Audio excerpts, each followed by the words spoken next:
winds today, west severe, and by 11 p.m. tonight, okay, there will be 80 or 70, maybe 60 km/h winds.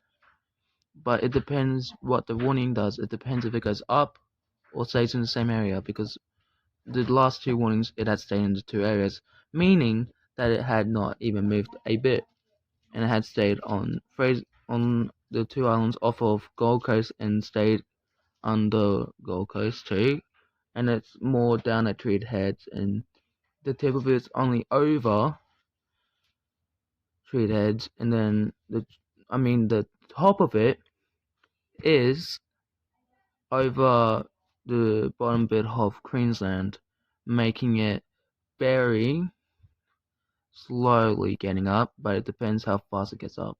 So it just depends. Bye. Peace.